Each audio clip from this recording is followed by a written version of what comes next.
तो सिंगापुर दौरे में प्रधानमंत्री नरेंद्र मोदी और सिंगापुर के पीएम वॉरिंग लॉन ने आज मुलाकात के दौरान विभिन्न क्षेत्रों में द्विपक्षीय साझेदारी को मजबूत करने के लिए 4 समझौता ज्ञापनों यानी कि MOU पर हस्ताक्षर किए। दोनों नेताओं ने सिंगापुर शहर में मुलाकात की और अपने द्विपक्षीय संबंधों को व्यापक रणनीतिक साझेदारी के स्तर पर ले जाने की सहमति जताई।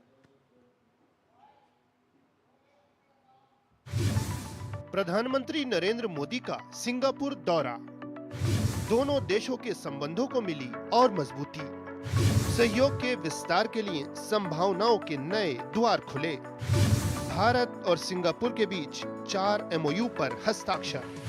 भारत में व्यापार और निवेश को बढ़ावा देने के लिए बिजनेस लीडर्स के साथ बैठक। पीएम ने सिंगापुर को साझेदार देश के साथ साथ विकासशील देशों के लिए बताया प्रेरणा। प्रधानमंत्री नरेंद्र मोदी ने अपनी 2 दिवसीय सिंगापुर यात्रा के दूसरे दिन वहां की संसद का दौरा किया, जहां पीएम का औपचारिक स्वागत किया गया। प्रधानमंत्री के साथ विदेश मंत्री और भारत के राष्ट्रीय सुरक्षा सलाहकार सहित एक उच्च स्तरीय प्रतिनिधिमंडल भी था।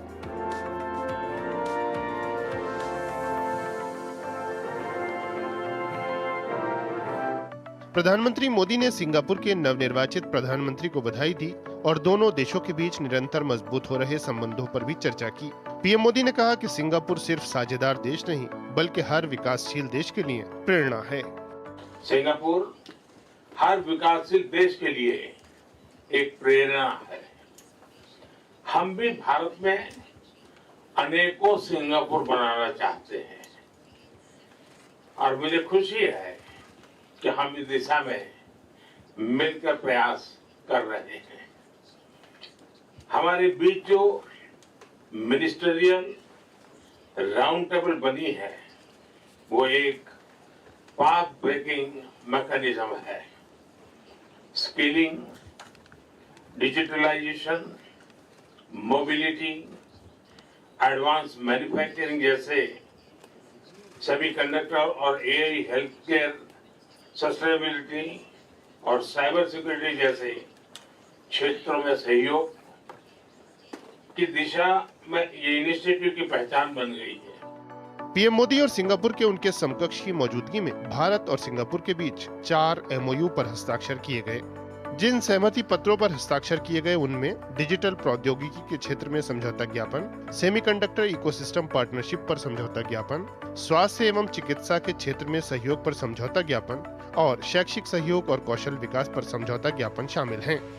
Prime Minister also visited AEM, which is a leading Singapore company in the semiconductor space and in electronics.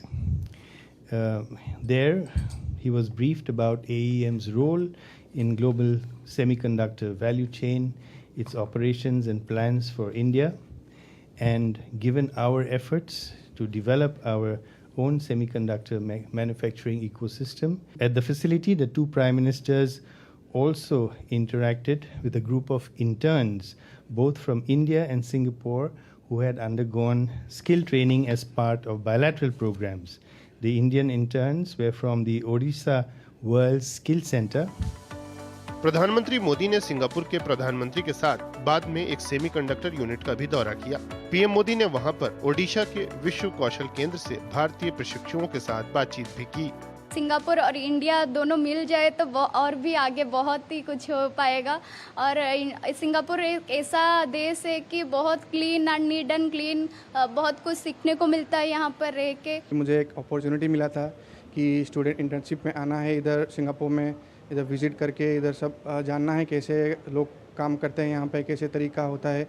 उसके बाद इंडिया जाके ये सब तरीका आजमाना है। इंडिया एंड सिंगापुर बॉन्डिंग अगर अच्छा रहेगा तो फ्यूचर में उड़ीसा के लिए, इंडिया के लिए बहुत अच्छा होगा। सेमीकंडक्टर नहीं होगा तो हमारा कुछ काम बन नहीं सकता इलेक्ट्रॉनिक्स में। सो बहुत अच्छा डील है हमारा। हम लोग भी पता चला कि इधर हो के हमारा इंडिया और सिंगापुर के बॉन्डिंग हो सकता है तो अच्छा होगा हमारा स्टूडेंट के लिए। Both country are develop. प्रधानमंत्री मोदी के दोपहर के भोजन की मेजबानी सिंगापुर के वरिष्ठ मंत्री और पूर्व प्रधानमंत्री ली सीन लुंग ने की। बाद में प्रधानमंत्री ने सिंगापुर के राष्ट्रपति थर्मन षणमुगरत्नम से उनके आधिकारिक आवास पर मुलाकात की। प्रधानमंत्री मोदी के इस 2 दिवसीय सिंगापुर दौरे से दोनों देशों के बीच सहयोग में इजाफा तो हुआ ही, साथ ही संभावनाओं के नए द्वार भी खुले हैं। प्रधानमंत्री नरेंद्र मोदी के सिंगापुर दौरे से दोनों देशों के रिश्ते नई ऊंचाई पर तो पहुंचे ही हैं, साथ ही साथ रिश्तों में एक नया अध्याय भी जुड़ गया है। कौशल विकास और सेमीकंडक्टर जैसे अहम क्षेत्रों में सहयोग को लेकर बनी सहमति से दोनों देशों के बीच सहयोग का दायरा और व्यापक हो चला है। कैमरामैन एसपी दुबे के साथ शैलेंद्र मिश्र, डीडी न्यूज, सिंगापुर। तो सिंगापुर और भारत के बीच जो सहयोग का दायरा है वो और व्यापक हो चला है, और किस तरह से ये जो रिश्तों की नई उड़ान है ये लगातार आगे बढ़ रही है भारत और सिंगापुर के बीच में, इस विषय पे हम आपको बताने की कोशिश करेंगे। भारत सिंगापुर प्रगाढ़ होते संबंध, सेमीकंडक्टर इकोसिस्टम साझेदारी पर समझौता, दरअसल 4 समझौते जिनकी बात कर रहे हैं। भारत के इलेक्ट्रॉनिक्स और सूचना प्रौद्योगिकी मंत्रालय और सिंगापुर के व्यापार और उद्योग मंत्रालय के बीच में ये समझौता ज्ञापन पर हस्ताक्षर हुए। ये सेमीकंडक्टर आपूर्ति श्रृंखला के क्षेत्र में G2G यानी कि गवर्नमेंट टू गवर्नमेंट सरकारों के बीच में और B2B यानी कि बिजनेस टू बिजनेस व्यापारियों के बीच में सहयोग की सुविधा को प्रदान करेगा, उसको आगे बढ़ाएगा। भारत और सिंगापुर सेमीकंडक्टर क्लस्टर विकसित करने, सेमीकंडक्टर डिजाइन करने और विनिर्माण क्षेत्र में प्रतिभाओं को बढ़ावा देने में सहयोग करेंगे। तो किस तरह से आपस में क्लस्टर विकसित करेंगे या प्रतिभाओं को बढ़ावा देने के लिए काम करेंगे। इसके साथ ही साथ भारत में निवेश करने की इच्छुक जो सिंगापुर की कंपनियां हैं और जो वैश्विक सेमीकंडक्टर मूल्य श्रृंखला का हिस्सा हैं यानी कि जो वैल्यू चेन्स हैं, वो ऐसी कंपनियों को भारत में प्रश्रय देने के लिए संवाद तंत्र स्थापित करके भारत में उनके निवेश को सुविधाजनक बनाया जाएगा। एक संवाद तंत्र विकसित किया जाएगा ताकि उनका जो निवेश है भारत में उसको सुविधाजनक बनाया जा सके। इसके साथ ही साथ डिजिटल प्रौद्योगिकी के क्षेत्र में जो समझौता हुआ है उसमें भारत के इलेक्ट्रॉनिक्स और सूचना प्रौद्योगिकी मंत्रालय और सिंगापुर के डिजिटल विकास और सूचना मंत्रालय के बीच में यह समझौता ज्ञापन हुआ है। तो ये 2 मंत्रालयों के बीच में समझौता ज्ञापन हुआ है। DIP साइबर सुरक्षा और 5G super computing, quantum computing और AI के क्षेत्र में घनिष्ठ सहयोग की सुविधा प्रदान की गई है इस समझौते के तहत, ताकि जो ये क्षेत्र है उसमें समझौते को आगे बढ़ाया जा सके। इसके साथ ही साथ डिजिटल डोमेन से संबंधित श्रमिकों के स्किलिंग और रीस्किलिंग के, उनके पुनर्कौशल को और बढ़ावा देने के लिए तमाम काम किया जाएगा। जो स्किल डेवलपमेंट का काम है वो उसको बढ़ावा दिया जाएगा सिंगापुर के सहयोग से। इसके साथ ही साथ जो स्वास्थ्य और चिकित्सा के क्षेत्र में सहयोग हुआ है, जो वो समझौता ज्ञापन है, वो भारत के स्वास्थ्य और परिवार कल्याण मंत्रालय और सिंगापुर के स्वास्थ्य मंत्रालय के बीच में समझौता ज्ञापन पर हस्ताक्षर हुए हैं। ये भी बेहद महत्वपूर्ण है। तो ये समझा जा सकता है कि ये आपसी हित के क्षेत्रों में अनुसंधान और नवाचार पर संयुक्त प्रयासों को सुविधाजनक बनाया जाएगा। तो इस तरह से तमाम क्षेत्रों में कुल मिलाकर जो 4 समझौते हुए हैं, चाहे वो सेमीकंडक्टर के क्षेत्र में हुए हैं, चाहे वो स्वास्थ्य के क्षेत्र में बनाए गए हैं, वो बेहद महत्वपूर्ण हुआ है। और ये सबसे खास इस बात को लेकर के भी है कि इसके क्षेत्र में जो समझौते हुए हैं न सिर्फ वो गवर्नमेंट टू गवर्नमेंट के बीच में बल्कि बिजनेस टू बिजनेस यानी कि व्यापारियों के बीच में, उस व्यापार को सेमीकंडक्टर के क्षेत्र में चाहे वो स्वास्थ्य के क्षेत्र में हो उसको और सुगम बनाने के लिए काम किया जाएगा। और उसके साथ ही साथ सबसे विशेष बात यह है कि उसमें जो गवर्नमेंट की भूमिका है वो भी बेहद विशेष महत्व की होगी। तो कुल मिलाकर ये जो सेमीकंडक्टर के क्षेत्र में समझौता हुआ है और चाहे स्वास्थ्य के क्षेत्र में समझौता हुआ है, जो दूसरे 4 समझौते हुए हैं, प्रौद्योगिकी IT के क्षेत्र में जो समझौता हुआ है, वो बेहद महत्वपूर्ण है। और प्रधानमंत्री नरेंद्र मोदी ने सिंगापुर की प्रमुख कंपनियों के मुख्य कार्यकारी अधिकारियों के साथ बैठक की और इस अवसर पर सिंगापुर के उप प्रधानमंत्री और गृह एवं कानून मामलों के मंत्री भी वहां मौजूद रहे। प्रधानमंत्री ने भारत की आर्थिक प्रगति का जिक्र किया। PM ने सिंगापुर की कंपनियों को इस विकास यात्रा का हिस्सा बनने के लिए प्रोत्साहित किया।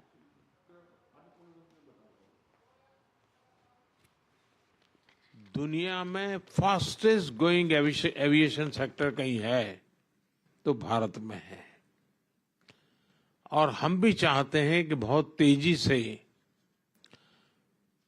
एविएशन के लिए जो जरूरी इंफ्रास्ट्रक्चर है, जो MROs की जरूरत है, वो हमारी प्रायोरिटी का भी एक क्षेत्र है। आप आइए, नए एयरपोर्ट के इन्वेस्टमेंट की दृष्टि से आइए, डेस्टिनेशन भी ले जाइए, एक विन विन सिचुएशन बनेगी। एयरपोर्ट का निर्माण भी आप करेंगे, डेस्टिनेशन का अपॉर्चुनिटी भी आपको मिलेगा।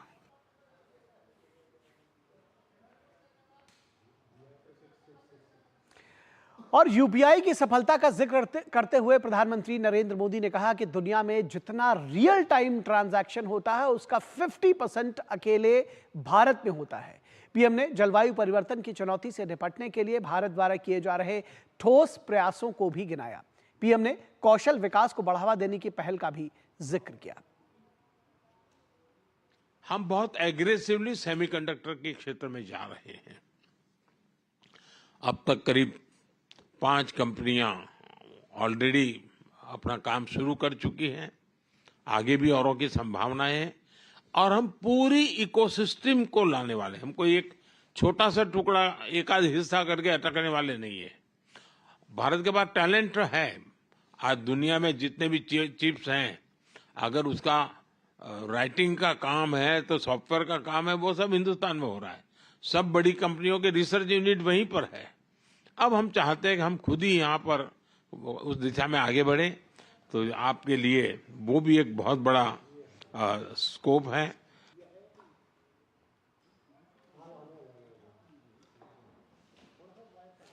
और इस पूरे विषय पर प्रधानमंत्री की सिंगापुर और ब्रुनेई की यात्रा की हम बात कर रहे हैं। सिंगापुर की सबसे पहले बात हो रही है। इस यात्रा की बात करने के लिए हमारे साथ 2 खास मेहमान जुड़े हुए हैं। वीना सीकरी जो कि फॉर्मर सीनियर डिप्लोमेट हैं, बहुत स्वागत है मैडम आपका। और साथ ही साथ डॉक्टर अमितेंदु पालित जो कि सीनियर रिसर्च फेलो हैं institute of south Asian studies national university of Singapore. स्वागत है अमितेंदु सर आपका भी। डॉक्टर अमितेंदु, सबसे पहले आपसे अगर हम समझना चाहें जो प्रधानमंत्री के सिंगापुर यात्रा कैसे समअप करेंगे, क्या टेकअवेज भारत के लिए रहे और इस यात्रा का आकलन अगर आपसे कहा जाए करने के लिए कैसे करेंगे? Thank you. मैं पहले ये बताना चाहूंगा कि जहां तक इस दौरे का सवाल है, प्राइम मिनिस्टर मोदी ने अपना जो 3rd टर्म है ऑफिस में, उसके काफी पहले 3 महीने के अंदर अंदर साउथ ईस्ट एशिया विजिट किया। और उसमें ब्रुनेई तो एक पहला विजिट था, लेकिन उसके साथ साथ सिंगापुर, ये उनका 6th टाइम वो सिंगापुर आ रहा है। सिंगापुर में हाल ही में एक मेजर चेंज ये हुआ है कि एक नया प्राइम मिनिस्टर अभी है सिंगापुर में, तो उसके लिए भी ये प्राइम मिनिस्टर की लेवल से इंडियन प्राइम मिनिस्टर के साथ ये जो मीटिंग है, ये एक तरह से दोनों में ही एक फर्स्ट ग्रेड का मीटिंग हम कह सकते हैं। और साथ साथ मैं ये भी कहूंगा कि इस बार जो पीएम मोदी आए हुए हैं, एक ऐसा कॉन्टेक्स्ट में आए हैं जिसमें काफी उथल पुथल हुआ है आने के पहले। इंटरनेशनल ऑर्डर में पिछले 2-3 साल में कई जगह पे कॉन्फ्लिक्ट्स चल रहा है, कई जगह पे कुछ और स्ट्रेटेजिक इश्यूज बाहर उभर के आ रहे हैं। इस बीच में इकोनॉमिक इश्यूज भी कनेक्टेड हुए हैं। तो इस विजिट का मैं ये कहूंगा कि पिछले 7 दिन के अंदर पहले हमने देखा था India Singapore ministerial round table हुआ था पिछले हफ्ते में, जहां पे इंडिया से 4 वरिष्ठ मंत्री आए हुए थे, फिर इनके साथ साथ इनका काउंटर पार्ट्स हुआ था, और अभी पीएम मोदी आए हुए हैं। तो इन 7 दिन के अंदर इंडिया और सिंगापुर का जो एक पार्टनरशिप है, उसमें एक बहुत बड़ा अपग्रेडेशन हुआ है। इसको अभी कॉम्प्रिहेंसिव स्ट्रेटेजिक पार्टनरशिप कहा जा रहा है। इसका मतलब ये हुआ है कि फिलहाल का जो कोऑपरेशन है वो ज्यादातर कई सारे क्षेत्र में था, लेकिन शायद उसमें सबसे ज्यादा इकोनॉमिक सेक्टर में था। लेकिन अभी से आगे चलते हुए जो कोऑपरेशन दिखाई देगा वो सिर्फ इकोनॉमिक्स में नहीं, इकोनॉमिक्स के साथ साथ और भी कई सारे क्षेत्र है जो 2 देशों के अंदर म्यूचुअल इंटरेस्ट के हिसाब से जिसको स्ट्रेटेजिक कहा जाएगा, जैसे कि semiconductors, education, health, digital connectivity, इन 2 मुल्कों के लिए स्ट्रेटेजिक इंडस्ट्रीज है, जिसमें इनका आगे का इकोनॉमिक प्रोस्पेक्ट्स जो है, नेशनल सिक्योरिटी के इश्यूज है, वो सब जुड़े हुए हैं। तो इन सारे क्षेत्र में इंडिया और सिंगापुर एक दूसरे को स्ट्रेटेजिक पार्टनर मानते हैं। तो वो मेरे ख्याल में एक बहुत ही इंपॉर्टेंट और सिग्निफिकेंट डेवलपमेंट है। जी, निश्चित तौर पर। तो इससे पहले कि हम आगे बढ़ें, हमारे साथ में हमारे संवाददाता शैलेंद्र मिश्रा भी जुड़े हुए हैं। शैलेंद्र, आपसे अगर हम समझना चाहें किस तरह से गर्मजोशी देखने को मिली सिंगापुर में भारतीय प्रधानमंत्री के लिए, और खास तौर पर जो वहां पर बड़ी संख्या में भारतीय हैं, उनका जोश और जज्बा कैसा था, हम चाहेंगे शब्दों में बताएं आप हमको। देखिए निखिल, जब से प्रधानमंत्री नरेंद्र मोदी सिंगापुर पहुंचे थे, हमने तस्वीरों में देखा कि उनका किस तरह से होटल पहुंचने पर भारतीय समुदाय के लोगों ने स्वागत किया और लोग बहुत प्रफुल्लित थे कि प्रधानमंत्री नरेंद्र मोदी की अगुवाई में भारत तेज़ी से आगे बढ़ रहा है। तो दुनिया भर के जो निवेशक हैं वो भारत की तरफ और आकर्षित हो रहे हैं और सिंगापुर भी आप अगर निवेश देखें तो लगातार सिंगापुर से बढ़ रहा है। सबसे महत्वपूर्ण इस प्रधानमंत्री नरेंद्र मोदी के दौरे का अगर आप टेक अवे कहें तो जिस सेमीकंडक्टर की बात हो रही थी, उसके इकोसिस्टम की बात हो रही थी, भारत में कई कंपनियां पहले ही आ चुकी हैं और हम जानते हैं कि सेमीकंडक्टर पार्क बनाने की ओर भारत आगे बढ़ रहा है। तो अब जो देश के अंदर जो बड़ी कंपनियां हैं, वो सिंगापुर में हो या दुनिया भर में जो कंपनियां हैं, वो अपने विस्तार के तौर पर या विकल्प के तौर पर भारत की तरफ देख रही हैं। और सिंगापुर के पास चूंकि एक विशेषज्ञता है, तकनीक है, कैपिटल है, लेकिन इनके पास अब विस्तार की गुंजाइश नहीं है। तो ऐसे में तमाम दुनिया की कंपनियां जो सिंगापुर में काम करती हैं वो भारत को एक विकल्प के तौर पर देख सकती है। और जो ठीक है शैलेंद्र, आपका पॉइंट आ गया। दरअसल इसको अभी अमितेंदु जी ने बहुत विस्तार से बताया। मैं एक बात और कहना चाहूंगा, जिस तरह से जितनी शानदार ब्रुनेई की यात्रा रही है उसको भी हमें नहीं भूलना चाहिए। और यहाँ पर अवीना सीकरी जी को भी जोड़ना चाहूंगा। जिस तरह से ब्रुनेई में किसी भारतीय प्रधानमंत्री की 40 वर्षों के बाद यात्रा हुई है, मैडम आप कैसे देखती हैं इस यात्रा को? क्योंकि इसके पहले जो एक किसी भी देश के प्रति देखने का नजरिया होता था, उसमें बदलाव आया है। एक्ट ईस्ट पॉलिसी, चाहे वो छोटा देश हो, बड़ा देश हो, कितना उसका महत्व है इसका आकलन भी किया जा रहा है। और किस तरह से आप ब्रुनेई की यात्रा को अगर देखेंगी, भारत के प्रधानमंत्री का पहले प्रधानमंत्री का किसी पहले भारतीय प्रधानमंत्री की विजिट कितना महत्वपूर्ण है ये? मेरा ख्याल है कि ये जो हमारे प्रधानमंत्री जी की यात्रा रही है, ब्रुनेई और सिंगापुर दोनों को इकट्ठा देखना पड़ता है। जरूर आज जैसे आपने कहा कि ब्रुनेई पहली बार प्रधानमंत्री गए हैं और 40वें 40th anniversary of diplomatic relations के अवसर पे गए हैं, पर इसको हमारे एक्ट ईस्ट पॉलिसी के तहत देखें तो ये दोनों देश ब्रुनेई और Singapore revival of India's act east policy को रिप्रेजेंट करते हैं। क्योंकि हम देख रहे हैं कि हमारे प्रधानमंत्री जी इस दौरे के दौरान एक्ट ईस्ट पॉलिसी को हम एक्चुअल मेथडोलॉजी और प्रोग्राम दे रहे हैं। अब देखिए, जो प्रधानमंत्री जी जरूर सिंगापुर 5th या 6th टाइम गए हैं, लेकिन इस बार उनकी यात्रा सिंगापुर की है जो 6 साल के बाद हुई है। पिछली बार वो 2018 में गए थे, फिर कोविड वगैरह आया था और जो प्रोग्राम्स इंडिया सिंगापुर और इंडिया के एक्ट ईस्ट पॉलिसी के बनने में जो प्रोग्राम बनने चाहिए थे वो लागू नहीं हो रहे थे। लेकिन अब जो मिनिस्टेरियल मीटिंग हुई है और इसमें जो आज डिसीजंस हुए हैं, और सबसे पहले जो हमारा इन्वेस्ट इंडिया का दफ्तर भी सिंगापुर में अब खोला जाएगा, तो हम ये रास्ता दिखा रहे हैं, प्रैक्टिकल मीन्स के साथ रास्ता दिखा रहे हैं कि कैसे इन्वेस्टमेंट सिंगापुर से भारत आ सकता है, कैसे इन्वेस्टमेंट ब्रुनेई से भारत आ सकता है, क्योंकि ब्रुनेई से भी भारत में इन्वेस्टमेंट की बहुत बड़ी संभावना है। और जो सेक्टर में इस इन्वेस्टमेंट को आना चाहिए उसके लिए भी हम बिल्कुल देख रहे हैं कि लिखा गया है। सेमीकंडक्टर का सेक्टर जो है, स्किल डेवलपमेंट का सेक्टर जो है, इनमें सिंगापुर की बहुत अहमियत है और उन्होंने इसके लिए एक बहुत बड़ा प्लान एजुकेशन सेक्टर में, स्किलिंग सेक्टर में और प्रैक्टिकल सेक्टर में बनाया है। और इसके साथ साथ इंडिविजुअल कंपनी जैसे AEM कंपनी है जो इंटरेस्ट दिखा रहे हैं कि भारत में आना चाहते हैं, उधर भी हमारे प्रधानमंत्री जी गए थे और रास्ता साफ कर रहे हैं कि एक्चुअल इंप्लीमेंटेशन कैसे होगा। क्योंकि पहले बहुत सारी बातें होती थी कि हाँ हम जरूर करेंगे और भारत सिंगापुर, भारत ब्रुनेई की रिश्तेदारी बहुत अहम है, लेकिन रास्ता तय नहीं था कि कैसे होगा। क्योंकि कंपनीज भी चाहते हैं कि उनका रास्ता भी साफ हो, B2B जैसे आपने कहा, गवर्नमेंट टू गवर्नमेंट के तहत पे भी और बिजनेस टू बिजनेस तहत पे, दोनों रास्ते साफ होने चाहिए। हमने देखे प्रधानमंत्री जी बैंकर्स के साथ मिले और इंडिविजुअल इंडस्ट्री के साथ मिले और ये new rejuvenation of Bharat Singapore relation जो हुआ है और भारत ब्रुनेई रिलेशन में नए नए रास्ते निकल गए हैं, ये हमारे act east policy India ASEAN relations के लिए बहुत महत्व रखता है। जी निश्चित तौर पर। और आपने जो शब्द यूज किया कि न्यू रिजुविनेशन की जो बात आपने कही वो बेहद महत्वपूर्ण है।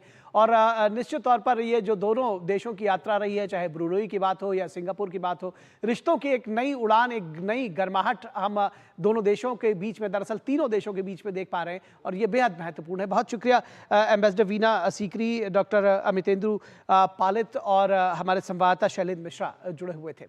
तो ब्रुनोई से सिंगापुर तक सफलता के नए परचम, नए प्रतिमान गढ़ रहा है भारत। और प्रधानमंत्री नरेंद्र मोदी की ये जो यात्रा रही है वो रिश्तों की एक नई उड़ान लेकर के आई है। इस कार्यक्रम में बस इतना ही। हमारी पूरी टीम को दीजिए इजाजत। नमस्कार।